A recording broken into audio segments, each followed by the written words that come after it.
Good morning students, स्वागत आप सभी का अपनी इस मैथमेटिक्स के ऑनलाइन क्लासेज में।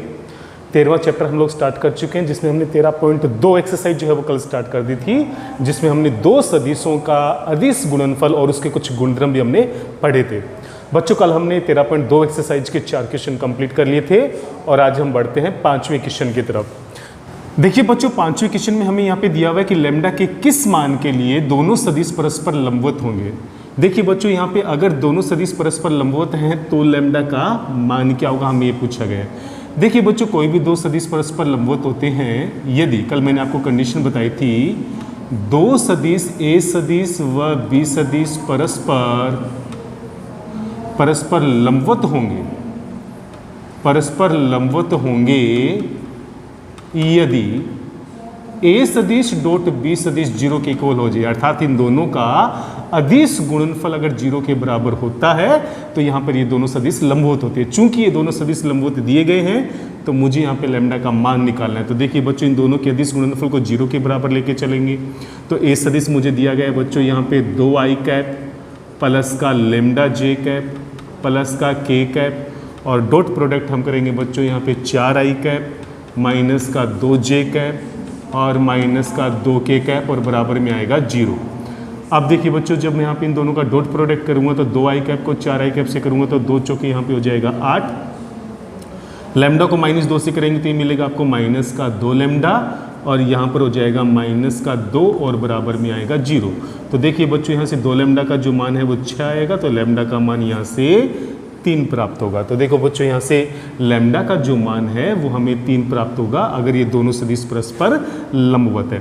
इसी प्रकार से बच्चों आप इसका सॉल्यूशन देखेंगे तो यहाँ पे भी बच्चों आपको क्या लेना होगा, a डॉट बी सदिश को 0 के इक्वल लेना होगा। तो यहाँ पे देखिए बच्चों, a सदिश है 2i कैप प्लस का 3j कैप और प्लस का 4k कैप, और डॉट प्रोडक्ट निकालना है इसका 3i कैप प्लस का 2j कैप और माइनस का लैम्डा k कैप और बराबर में 0।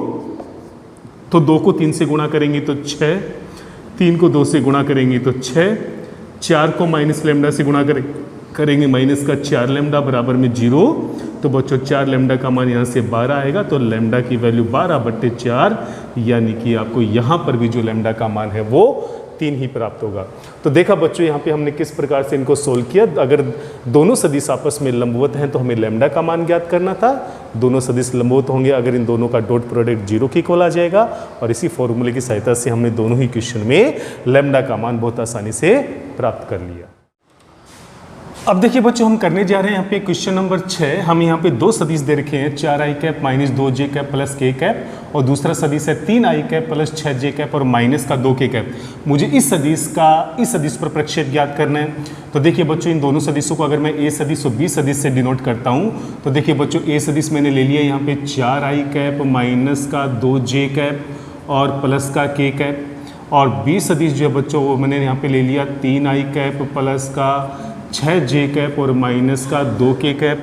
अब देखिए बच्चों, सिंपली यहाँ पे अगर दोनों सदिश, मुझे a सदिश का b सदिश पर प्रक्षेप ज्ञात करना है। तो देखिए बच्चों, a सदिश का b सदिश पर अगर मुझे यहाँ पे प्रक्षेप ज्ञात करना है तो बच्चों फॉर्मूला होगा यहाँ पे a डॉट b बटे b सदिश के परिमाण का हमें यहाँ पे भाग देना पड़ेगा, क्योंकि बच्चों जिस सदिश पर प्रक्षेप ज्ञात करना होता है हमें उस सदिश के परिमाण का भाग देना होता है। तो देखिए बच्चों, a सदिश यहाँ पे हो जाएगा 4i कैप माइनस का 2j कैप और प्लस का k कैप, और डॉट प्रोडक्ट हम इसका लेंगे 3i कैप प्लस का 6j कैप और माइनस का 2k कैप, और बट्टे में b सदिश के परिमाण का जब भाग देंगे बच्चों तो देखिए आप b सदिश का परिमाण क्या होगा, 3 का वर्ग 9, 6 का वर्ग 36 और 2 का वर्ग 4।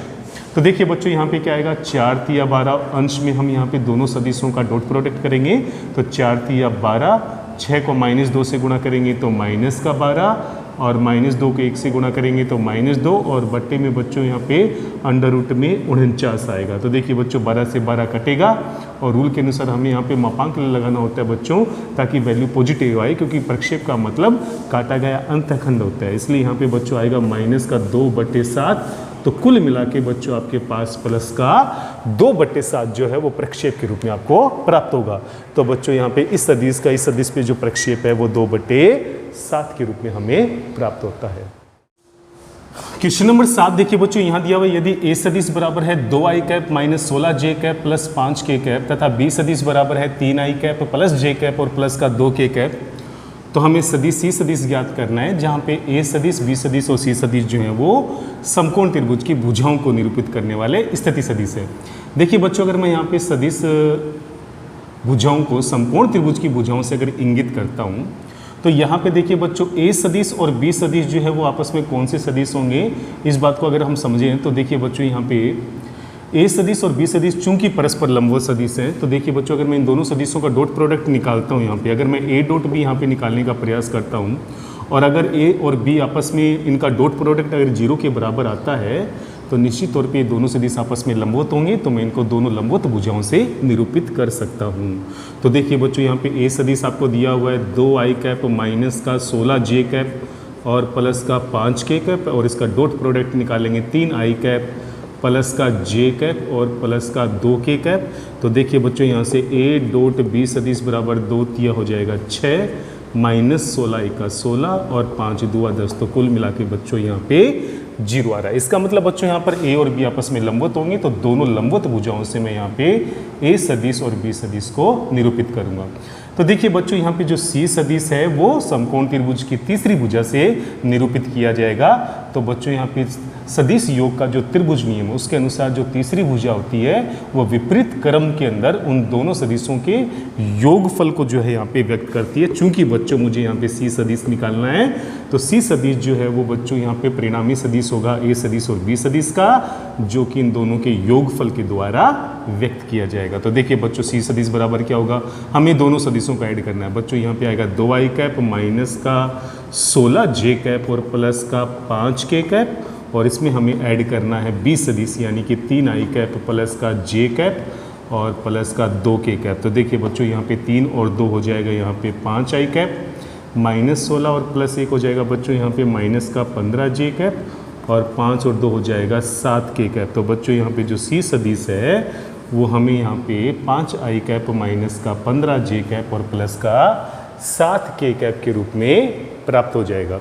तो बच्चों, यहाँ पे क्वेश्चन काफ़ी आसान है। यहाँ पे केवल कन्फ्यूजन इस बात पे हो सकता है कि यहाँ पे ए सदिश और बी सदिश को हम त्रिभुज की कौन सी भुजाओं से निरूपित करें, हम इसको आधार और कर्ण माने, लंब और कर्ण माने या आधार और लंब माने। तो इस बात की पुष्टि बच्चों यहाँ पे ए डॉट बी निकालने से हो जाती है, क्योंकि ए डॉट बी का मान 0 आता है। इसका मतलब बच्चों ए और बी आपस में लंबवत है।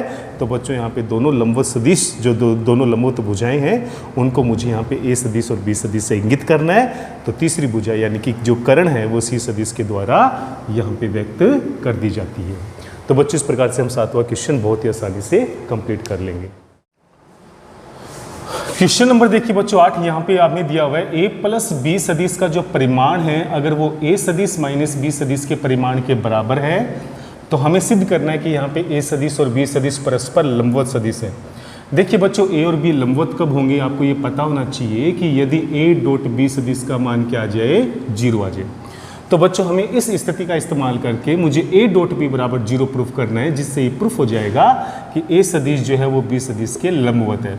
चूंकि बच्चों हमें यहाँ पे दिया हुआ है, चूंकि हमें दिया हुआ है, क्या दिया हुआ है बच्चों, यहाँ पे हमें यहाँ पे दिया हुआ है कि a प्लस b सदिश का जो परिमाण है वो बराबर है यहाँ पे a माइनस b सदिश के परिमाण के। दोनों तरफ वर्ग करेंगे। देखिए बच्चों, दोनों पक्षों का वर्ग करेंगे तो हमारे पास क्या आएगा, दोनों पक्षों का वर्ग करने पर। तो देखिए बच्चों, यहाँ पर आ जाएगा a प्लस बी सदिश के परिमाण का वर्ग और यहाँ पर आ जाएगा a माइनस बी सदिश के परिमाण का वर्ग। अब देखिए बच्चों, जब किसी भी सदिश के परिमाण का वर्ग निकाला जाता है तो हमें उसी सदिश के साथ डॉट प्रोडक्ट निकालना होता है। इस बात का आप लोग विशेष ध्यान देंगे। तो यहाँ पर a plus b dot a plus b हो जाएगा और यहाँ पर a minus b dot a minus b हो जाएगा। अब देखिए बच्चों, हम इसको आगे सोल्व करें तो a सदिश का डॉट प्रोडक्ट a सदिश से लेंगे तो यहाँ पे a सदिश के परिमाण का वर्ग आएगा। a सदिश डॉट b सदिश लेंगे बच्चों तो यहाँ पर आ जाएगा a dot b, b dot a करेंगे बच्चों तो ये आ जाएगा यहाँ पे b डॉट a और b को जब b से करेंगे बच्चों तो यहाँ पर आ जाएगा b के परिमाण का वर्ग। इसी प्रकार बच्चों यहाँ पे a को a से डॉट प्रोडक्ट करेंगे तो यहाँ पे a सदिश के परिमाण का वर्ग। a सदिश को माइनस b सदिश से डॉट प्रोडक्ट करेंगे बच्चों तो माइनस का a dot b, minus b को a सदिश से करेंगे बच्चों तो ये माइनस का b डॉट a, और माइनस b सदिश को माइनस b सदिश से करेंगे तो माइनस का b सदिश के परिमाण का वर्ग हमारे पास आएगा। कि बच्चों यहाँ पे a सदिश के परिमाण के वर्ग से a सदिश का परिमाण कटेगा, b सदिश के परिमाण के वर्ग से b सदिश का परिमाण का वर्ग कटेगा। यहाँ बच्चों माइनस माइनस प्लस हो जाएगा। और देखिए बच्चों यहाँ पे a डॉट b और b डॉट a जो होता है वो a डॉट b के इक्वल होता है, क्योंकि डॉट प्रोडक्ट जो होता है वो क्रम विनिमय गुणधर्म का पालन करता है। ये बात मैंने आपको कल ही बताई थी। तो a डॉट b में a डॉट b को जोड़ेंगे बच्चों तो ये आ जाएगा यहाँ पे 2a डॉट b, और यहाँ पर भी बच्चों आपके पास माइनस का 2a डॉट b आएगा, और 2a डॉट b इधर आकर जुड़ेगा तो बच्चों ये हो जाएगा यहाँ पे 4a डॉट b बराबर 0, जिससे बच्चों यहाँ पे आपके पास a डॉट b का जो मान है वो आपको यहाँ पे शून्य के बराबर प्राप्त होगा। और a डॉट b का मान शून्य प्राप्त होने का सीधा सा मतलब है बच्चों कि a सदिश जो है वो लंबवत है b सदिश के। तो देखो बच्चों हमने यहाँ पे क्या किया, हमें जो कंडीशन दे रखी थी कि a प्लस b सदिश का जो परिमाण है वो a माइनस b सदिश के परिमाण के इक्वल है। तो बच्चों इसी कंडीशन का इस्तेमाल करके हमने दोनों तरफ वर्ग किया, और इनके वर्ग को जब हमने डॉट प्रोडक्ट के अनुसार जब हमने इसको सॉल्व किया तो हमारे पास अल्टीमेटम 4a डॉट b बराबर 0 मुझे प्राप्त हुआ, जिससे a डॉट b का मान 0 आ गया। और a डॉट b का मान 0 आने का सीधा सा मतलब होता है बच्चों कि a सदिश और b सदिश जो है वो परस्पर लंबवत सदिश है। बच्चों हम करने जा रहे हैं यहाँ पे क्वेश्चन नंबर 9, जिसमें हमें बच्चों यहाँ पे 4 बिंदु दे रखे हैं। बिंदु a जिसके निर्देशांक है 3, 2, 4, बिंदु b जिसके निर्देशांक है 4, 5, -1, c के निर्देशांक है 6, 3, 2 और d के निर्देशांक है 2, 1, 0। देखिए बच्चों मुझे यहाँ पे a b सदिश को लंबवत प्रूफ करना है c d के। तो सिंपल बच्चों हमें पहले यहाँ पे 2 बिंदुओं से होकर गुजरने वाले ए बी सदिश को प्राप्त करना होगा और 2 बिंदुओं से गुजरने वाले सी डी सदिश को प्राप्त करना होगा। तो देखिए बच्चों काफ़ी आसान क्वेश्चन है। तो देखिए बच्चों यहाँ पे ए बी सदिश किस प्रकार से प्राप्त करेंगे। ए बी सदिश का फॉर्मूला हो जाएगा बच्चों x2 minus x1 i cap plus y2 minus y1 j cap और प्लस में बच्चों यहाँ पे बनेगा z2 माइनस z1 के कैप। तो देखिए बच्चों यहाँ पे x2 माइनस x1 करेंगे तो 4 माइनस 3 1, तो बच्चों यहाँ पर आएगा 1 आई कैप, 5 माइनस 2 यानी कि बच्चों 3, तो बच्चों ये हो जाएगा यहाँ पे 3 जे कैप, माइनस 1 और माइनस 4 बच्चों ये हो जाएगा यहाँ पे माइनस का 5 के कैप। तो बच्चों यहाँ पे जो ए बी वैक्टर है वो आई कैप प्लस 3 जे कैप और माइनस का 5 के कैप हमें प्राप्त होता है। अब देखिए बच्चों मैं यहाँ पे निकाल रहा हूँ सी डी वैक्टर। तो सी डी वैक्टर बच्चों कैसे निकलेगा, यहाँ पे फॉर्मूला सेम लगेगा। यहाँ पर भी फॉर्मूला होगा x2 माइनस x1, तो 2 में से 6 घटाएंगे तो ये हो जाएगा बच्चों माइनस का 4 आई कैप। क्या हो जाएगा यहाँ पे माइनस का 4 आई कैप। 1 में से 3 घटाएंगे बच्चों तो ये हो जाएगा माइनस का 2 जे कैप और 0 में से 2 घटाएंगे बच्चों तो ये भी हो जाएगा माइनस का 2 के कैप। अब देखिए बच्चों अगर ए बी सदिश और सी डी सदिश परस्पर लंबवत है जैसा कि हमें प्रूफ करना है, तो इन दोनों का जो डॉट प्रोडक्ट है वो निश्चित तौर पे शून्य के बराबर आना चाहिए। तो देखिए बच्चों मैं यहाँ पे ए बी सदिश डॉट सी डी सदिश निकाल रहा हूँ। तो ए बी सदिश मुझे दिया हुआ यहाँ पे आई कैप प्लस 3 जे कैप और माइनस का 5 के कैप, और यहाँ पे डॉट प्रोडक्ट जो है वो सी डी सदिश है माइनस का 4 आई कैप माइनस का 2 जे कैप और माइनस का 2 के कैप। तो देखिए बच्चों यहाँ पे आई कैप को माइनस 4 आई कैप से डॉट प्रोडक्ट करेंगे तो यहाँ पे माइनस का 4 आएगा। 3 जे कैप को माइनस 2 जे कैप से डॉट प्रोडक्ट करेंगे तो माइनस का 6 आएगा, और माइनस के कैप को माइनस 2 के कैप से जब डॉट प्रोडक्ट करेंगे तो प्लस का 10 आएगा। तो देखिए बच्चों यहाँ पर ये माइनस 10 और प्लस 10 जो है वो कुल मिलाकर 0 हो जाएगा। इसका मतलब ए बी सदिश और सी डी सदिश का जो बिंदु गुणनफल है, जो डॉट प्रोडक्ट है वो 0 के बराबर आ रहा है बच्चों। से ये सिद्ध हो जाएगा कि जो ए बी सदिश है वो लंबवत होगा यहाँ पे सी डी सदिश के। तो देखिए बच्चों काफ़ी आसान क्वेश्चन है। हमें केवल यहाँ पे जो लंबवत होने की जो कंडीशन है ए बी सदिश और सी डी सदिश की, केवल उनको ध्यान में रखना है। दोनों सदिश प्राप्त करने थे और दोनों का जो बिंदु गुणनफल है चूंकि 0 के बराबर आ गया, इस वजह से दोनों सदिश आपस में लंबवत होंगे। तो बच्चों आज हमने यहाँ पे 9 क्वेश्चन कंप्लीट कर लिए हैं और आज के लिए हम लोग इतना ही करेंगे। बच्चे विशेष क्वेश्चन के लिए आप लोग कल तक के वीडियो का कीजिए इंतजार। तो आपने देखा होगा बच्चों काफ़ी आसान क्वेश्चन है और आप इन सभी आसान क्वेश्चन को बहुत आसानी से कर पाएंगे अगर आप लोग इनके ऊपर अच्छे से अभ्यास करते हैं। तो बच्चों आज के लिए इतना ही। किसी भी प्रकार का कोई भी डाउट हो तो ज़रूर पूछिएगा। जय हिंद, जय भारत।